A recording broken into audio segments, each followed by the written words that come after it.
Good evening, everybody. Today I want to go over two poems. One is The Schoolboy by William Blake, and the other is Prayer of a Black Boy by Guy Tirolien. Both these poems we had for first PU. Uh, the poem The Schoolboy is currently included in the first PU textbook, and the poem Prayer of a Black Boy was included in the PU syllabus around 2008, something like that, okay, or more than 15 years ago. So both these poems, they have relevance to child education, right? Okay, so the first poem, The Schoolboy by William Blake. The Schoolboy, the first stanza. It says, I love to rise in a summer morn when the birds sing on every tree. The distant huntsman winds his horn and the skylark sings with me. Oh, what sweet company. So, in the very first stanza of the poem, the schoolboy is speaking. When it says, I love to rise on a summer morn, I refers to the schoolboy. The schoolboy loves to rise on a summer morning. He loves to wake up on a summer morning when the birds are singing on every tree. All around his cottage, there were birds singing. And in the distance, he hears a huntsman. A huntsman is a hunter. In those days in England, when the poem was written, they used to be hunters. They used to hunt animals like the rabbit, the fox, and so on and so forth. And these huntsmen, they had a horn, Horn. This horn, they would wind means they would blow into the horn and make a loud sound and scare the animal out of hiding. So these are the sounds which the schoolboy hears. Okay, the distant huntsman winds his horn and the skylark sings with me. So the skylark is a bird. It wakens at dawn. So the skylark sings with me, he says. So the schoolboy also feels happy when he wakes up. He feels as happy as though he wants to sing. And the skylark sings with me. Oh, what sweet company. So these sounds early in the morning, they're a sweet company for the schoolboy. But to go to school in a summer morn, oh, it drives all joy away. Under a cruel eye outworn, the little ones spend the day in sighing and dismay. In the second stanza, the schoolboy thinks about school. How does the stanza begin? With the word but. So, if you have the word but in a sentence, whatever comes after the word but, it is the opposite of what comes before it. So, in the first stanza, the schoolboy is feeling happy. But in the second stanza, but to go to school in a summer morn, when the thought of going to school on that glorious summer morning enters his mind, what happens? It drives all joy away. So all his joy is removed from his mind when he thinks of going to school. Because in school, he has to sit under a cruel eye outworn. The cruel eye belongs to the schoolmaster, right? And the schoolmaster is outworn, worn out. Yeah, he's been teaching the same subject for so long that he's worn out. So he's sitting under the cruel eye of a schoolmaster, and the little ones, that is his friends, the other children in the classroom, the little ones spend the day in sighing and dismay. So the children spend the whole day in sighing. Sighing, it's a small expulsion of breath, which signifies weariness, tiredness, and so on and so forth. So they spend the day wearily and in dismay. Dismay is a feeling of fear and discouragement. So they're discouraged. So they are not exactly interested in their studies. They are there because of the punishment that the schoolmaster, they do their work because of the punishment which the schoolmaster gives out. So and the feeling that's associated with the work is fear, discouragement, tiredness, weariness, and so on and so forth. So, this is the treatment which every child receives in school. So, most of the children, including me, we were beaten, we were scolded, we were, the methods of instruction, they were not, they did not exactly make a person happy, make a child, okay. So, and then the third stanza, or then at times I drooping sit and spend many an anxious hour, nor in my book can I take delight, nor sit in learning's bower, worn through with the dreary shower. So, so at times during the day, throughout the day, many times, how does the schoolboy sit? He sits drooping. Drooping means his head is bent, he's looking at the ground, his neck is bent, his back is bent, his shoulders are bent, right? And he sits in this tired, weary posture most of the day, most of the time. So, no, not only most of the day, most of the week, most of the month, most of the year, most of the 10 years he spends at school. So, he sits like this, he's tired, he's weary, and he spends many an anxious hour. Anxious means that he is worried, he is afraid. So, all his time in school is full of worry and fear. And he says, in my book I cannot take delight. So the ideal method of teaching children would be to make them take delight in their studies. They should be happy while they're studying. But the schoolboy, the school children, they cannot take delight in their books, nor sit in learning's bower, worn through with the dreary shower. They cannot sit in learning's bower. Learning's bower is the school, the classroom. A bower was originally a group of trees, and classes used to be held under the trees. But the schoolboy cannot sit in the classroom, he cannot sit in the classroom because he is worn through with the dreary shower. The classroom is worn through with the dreary, is tiring shower of words from the schoolmaster. So the poet asks, how can the bird that is born for joy sit in a cage and sing? How can a child, when fears annoy, but droop his tender wing and forget his youthful spring? So the poet makes a comparison. He says, how can the bird that is born for joy sit in a cage and sing? A bird, the nature of the bird is to fly. It is not to sit in a cage and sing. Similarly, the nature of a child is to indulge in play. So make study as playful as possible, right? So it should be like a game. The way this child learns should be like a game, right? He should.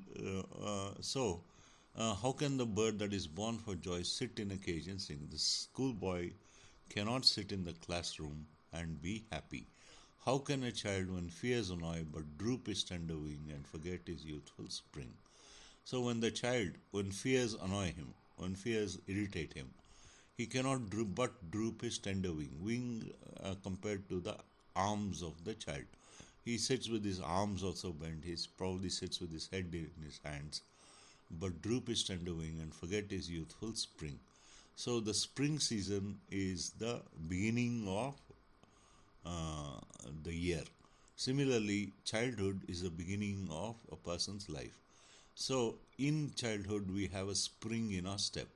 But because of the treatment we get at school, we forget the youthful spring and we sit in a tired posture, right?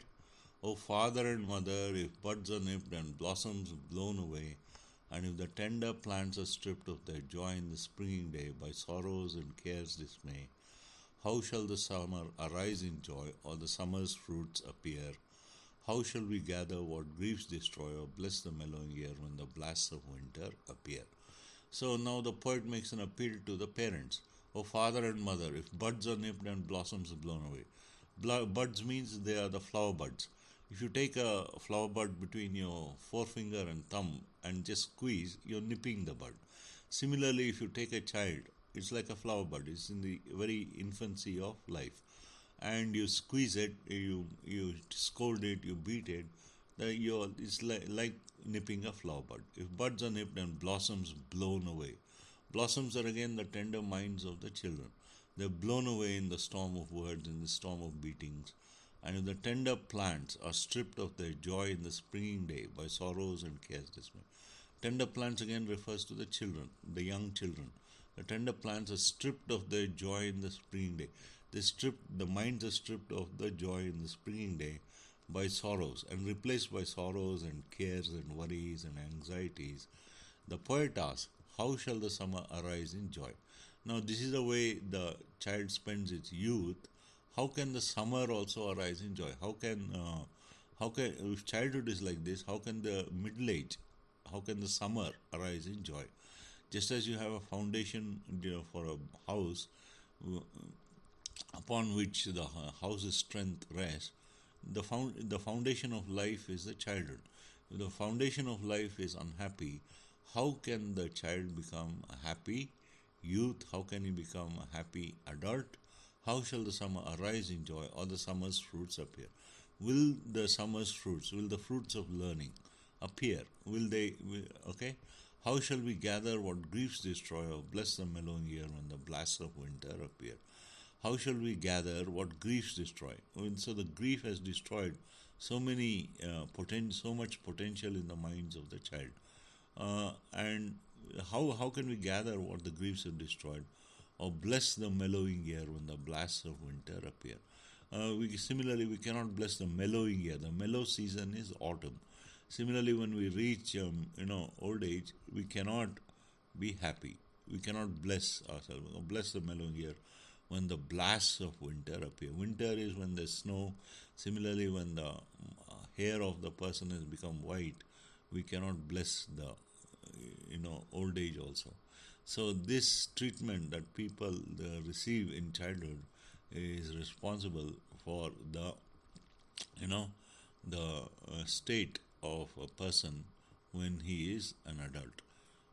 So what the poet seems to be saying is that the learning of a child should be made as fun as possible. Of course, there should be punishment, because without discipline, there can be no learning. So there must be discipline, there must be fun, but it's not to be strictly one way or the other. If we were to pamper a child and say, that this is the way you should do, if you force a child to do things, then it will become very, very difficult for him when throughout his life. So we must make the foundation of childhood as happy as possible, encourage him in his studies, and so next we come to the second poem by Tirolien, which is called Prayer of a Black Boy. Now this poem is about how the black people, they are tired of the Western system of education, and the boy is tired of school. And this poem is actually about racism, how the white man imposes his own personality on the indigenous native races, and the people who suffer are the natives. So this poem is about racism, and the black children, they wish to recover their lost innocence, they wish to recover their lost freedom. So what does he say? Because, let's read the poem. The poem says, Lord, I am so tired, tired I entered this world. The speaker is hardly a boy, but he says he's so tired, he's so very tired that he entered this world, because he has to sit in the school and he has to learn things like trigonometry, calculus, and so on and so forth, which he simply cannot grasp. And if he doesn't understand, he's scolded, beaten, and so on and so forth. So he's so tired he entered this world. Far have I wandered since the cock crew. Since the cock crows at dawn, he has wandered from home, right? And the road to school is steep. Steep means there's a vertical gradient, almost a vertical gradient. So the path to school is very tough to walk on. And similarly, to study the subjects is also difficult. Since the road to school is steep, Lord, I do not want to go into their school. He does not want to go into the school of the white people. Please help me that I need not go again. So he offers a prayer to God. Please help me that I need not go again. I want to follow Father into the cool gorges. So the gorges are the valleys, and in the forests, you have the valleys, you have the meadows, you have the trees. And his father goes into the forest every day. He wants to follow his father into the cool gorges, to the cool valleys. When the night is hovering over magic forest, when spirits play before the dawn. So he wants to follow his father from morning till evening, even at night. In the forest, the night is hovering. It's a magical atmosphere that is there in the forest, and you can see the spirits, the invisible spirits, playing before the dawn in the forest. Barefoot, I want to tread the red hot paths that boil in the midday sun, and then lie down to sleep beneath a mango tree. He wants to tread the red hot paths. It's very hot in that part of the world. So it's a black boy, so he's probably from Africa. So in Africa, it's very hot, and he wants to tread, he wants to walk on the red hot paths, the mud paths that boil in the midday sun, and then lie down to sleep beneath a mango tree, and then lie down to sleep beneath a mango tree. And I want to wake up only when down there the white man's siren starts to howl in the factory. A ship on the sugar fields lands and spits its crew.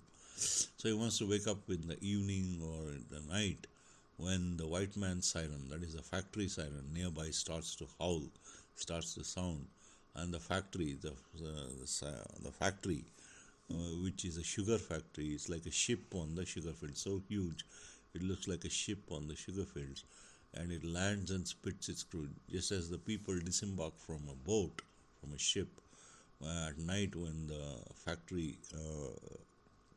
when the workers come out of the factory. It's like the people on the ship spitting, it's coming out of the ship, right? Lands and spits its crew of black workers into the landscape.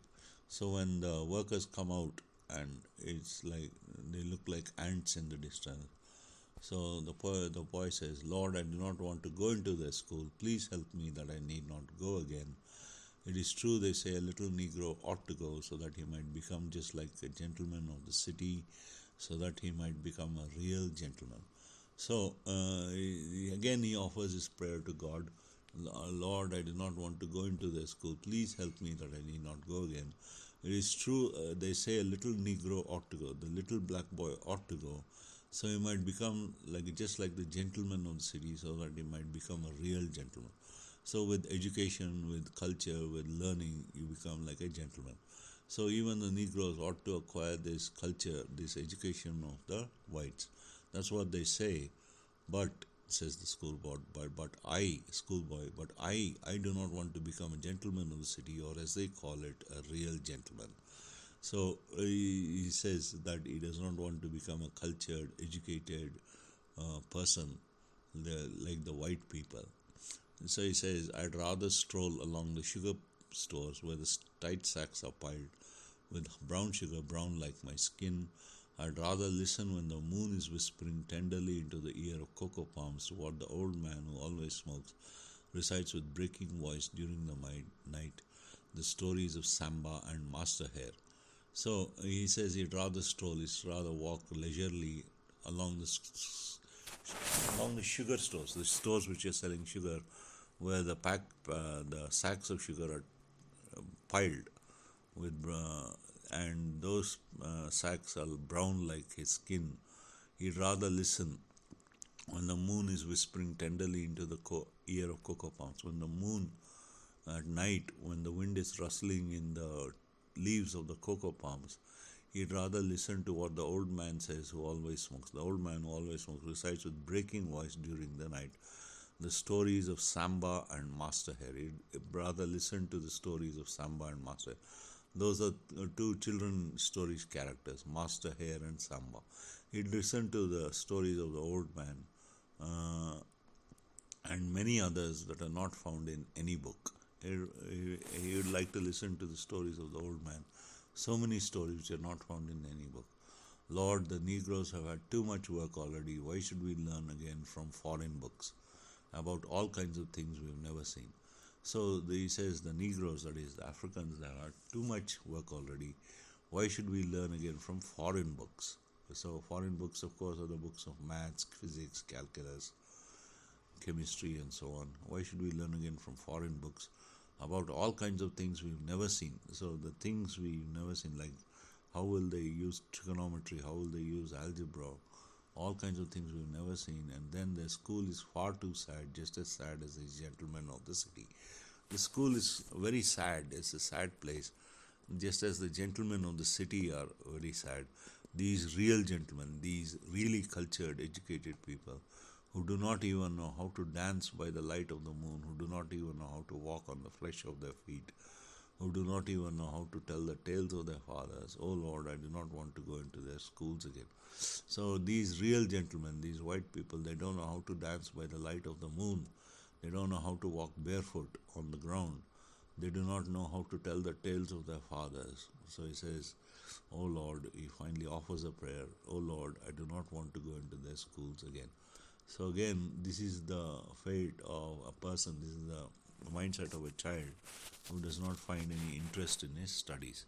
So again, it should be emphasized that while fun and enjoyment should be there in learning, so should discipline, and the child should become both disciplined as well as a learned person if he has to um, be accepted into society, into a profession. If his transition from student life to a profession should be smooth, learning should be made as fun as possible, should be made as enjoyable as possible. Thank you.